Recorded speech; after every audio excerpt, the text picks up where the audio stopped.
Officiellement, on ne sait pas plus que ce que nous disent les journalistes. Mais vous savez très bien que quand la France, notamment les services de la police financière, depuis 6 ans, font une enquête et finalement font des allégations, voire des soupçons de corruption, il y a quand même, comme on dit, anguille sous roche. Donc le fond du problème, qu'est-ce que c'est? Il se trouve qu'en Afrique, il y a eu une vague de privatisation il y a une quinzaine d'années, vingtaine d'années.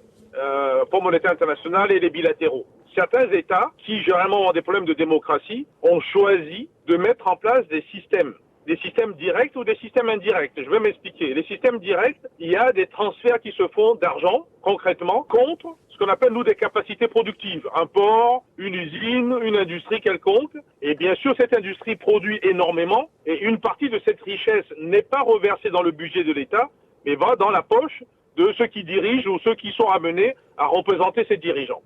Quand vous avez des systèmes intermédiaires de cascade, à ce moment-là, c'est le cas du Togo, à ce moment-là, ça passe dans une société écran, et cette société, comme par hasard, regardez qui c'est qui dirige. Au Togo, c'est le demi-frère du président de la République, et aussi plusieurs de ses parents d'ailleurs, qui ont tous des salaires, et on peut toujours se poser la question, quelle est l'activité réelle qui est effectuée? C'est cela a conclu justement la police française, et qui se pose des questions si ça n'a pas une interférence en France, justement. Parce que ça peut être utilisé pour d'abord financer le terrorisme, ça peut être utilisé pour financer les campagnes électorales en France, et du coup, ça peut modifier la démocratie en France. Oui, mais certains proches... certains proches du président Faure Gnassingbé pensent que ceux qui sont contre la présence de Bolloré au Togo sont de mauvaise foi parce que Bolloré aurait quand même contribué à la modernisation du port de Lomé qui est devenu quand même l'un des ports les plus prisés en Afrique de l'Ouest. C'est un faux sujet. C'est un faux sujet, vous savez pourquoi? Parce que je vais vous expliquer de manière très simple. Le problème n'est pas de savoir si Bolloré travaille bien ou pas. Bolloré travaille bien. Faut pas se faire des idées. Le problème n'est pas dans l'activité opérationnelle technique. Le problème est de savoir à quel prix cela se fait. Si ça se fait dans des conditions où, en gros, on investit 20% et qu'on retire 80%, et ces 80%, bien sûr que Bolloré doit faire son bénéfice. C'est une société privée, une multinationale. Le problème n'est pas qu'il travaille bien ou qu'il fasse des bénéfices. Le problème est pourquoi il prend l'essentiel, sinon tout le bénéfice. Et qu'une partie de ce bénéfice ne retourne pas dans les caisses de l'État, mais vont directement dans les caisses de gens privés qui se trouvent être proches de la direction du Togo. C'est ça le problème. Ce n'est pas la qualité du travail. Après tout, les Chinois ont bien récupéré comment on appelle ça, l'aéroport du Togo. Et ça n'a pas l'air de poser beaucoup de questions.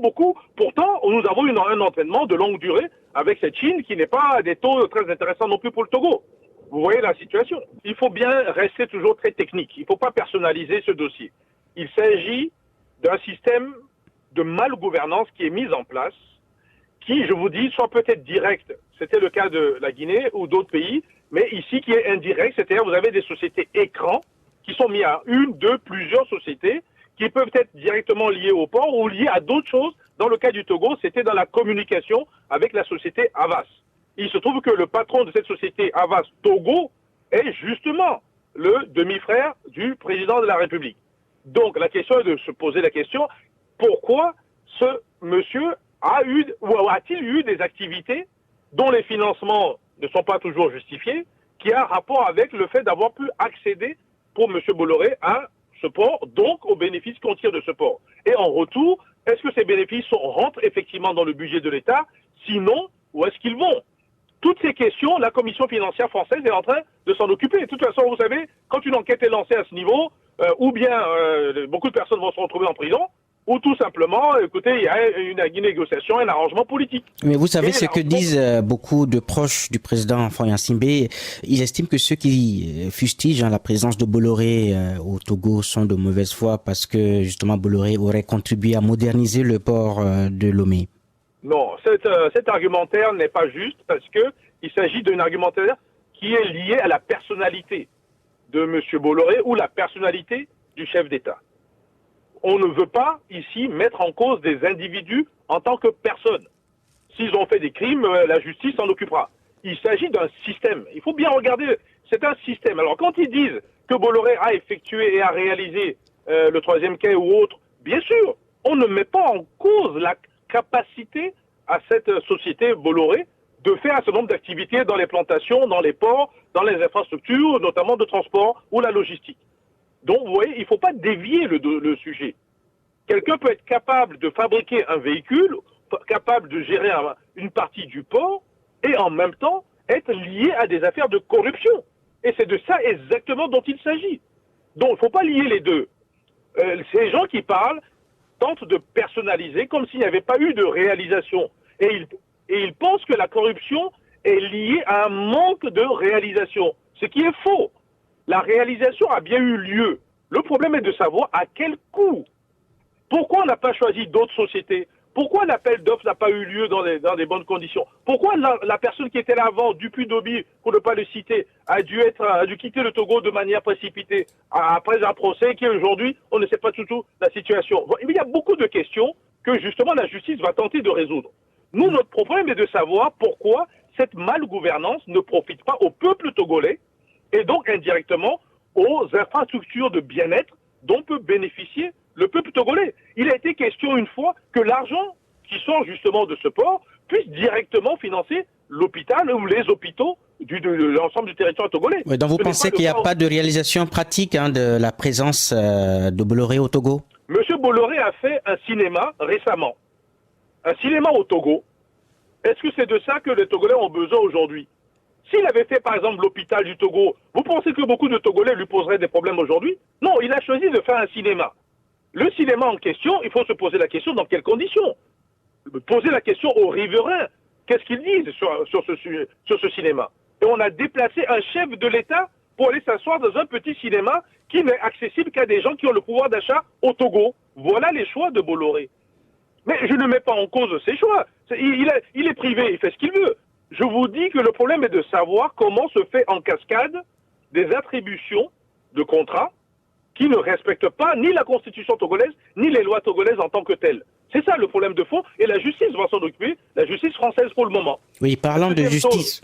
parlant de justice, le président guinéen Alpha Condé a promis ou bien menacé de porter plainte pour diffamation. Vous ne craignez pas que Faure Gnassingbé fasse pareil si jamais les critiques se multiplient?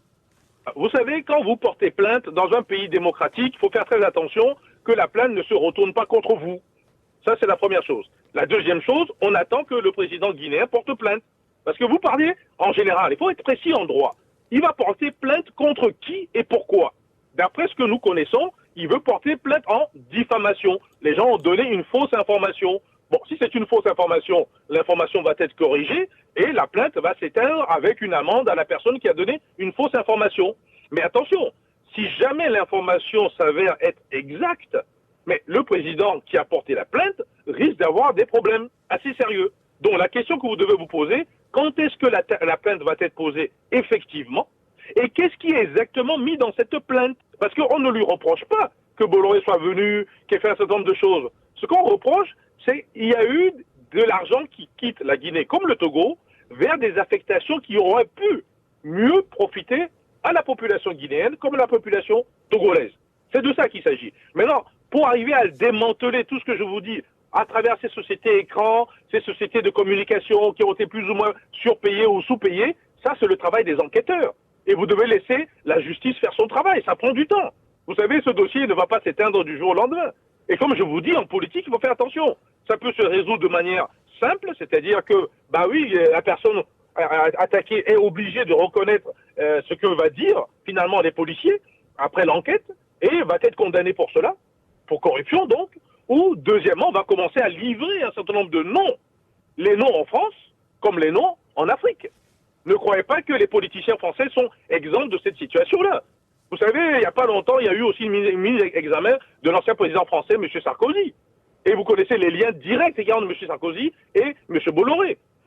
Ceci ne vous a pas échappé. Donc vous voyez que les enquêteurs ne peuvent pas nous raconter n'importe quoi après six années d'analyse et d'investigation. Donc nous attendons.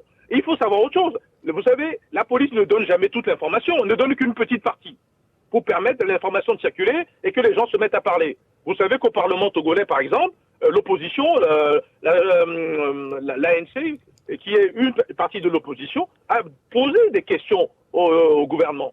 Et le gouvernement, jusqu'à nouvel ordre, n'a toujours pas répondu. Des questions pourtant simples. On veut savoir comment, dans quelles conditions ont eu, justement, c'était Brigitte Amégavi, je crois qu'il est dans numéro 2, je crois, de l'ANC, qui a posé la question simple.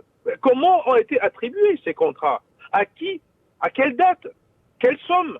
Des questions relativement simples. Dans un gouvernement ou dans un système transparent, ça devrait être inscrit et n'importe qui devait pouvoir avoir accès.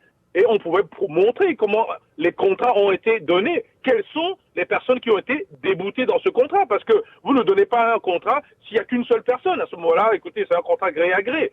Mais ce n'était apparemment pas ce que veut prétendre le gouvernement togolais. Et si c'est un candidat togolais qui a gagné le contrat et qui ensuite, en cascade, le donne à Bolloré, on veut savoir si le candidat togolais a la compétence et d'autres candidats se sont présentés ou pas pour cela. Vous savez, ce sont des enquêtes qui doivent se faire. Maintenant, le gouvernement togolais, à ma connaissance, ne veut pas officiellement coopérer avec la justice française. Le gouvernement guinéen a dit qu'ils vont coopérer. Donc, quand vous dites que le gouvernement togolais peut porter plainte pour diffamation, oui, ils ont le droit de le faire. Mais qu'ils fassent attention que les informations qui vont sortir en analysant cette diffamation ne se retournent pas contre eux.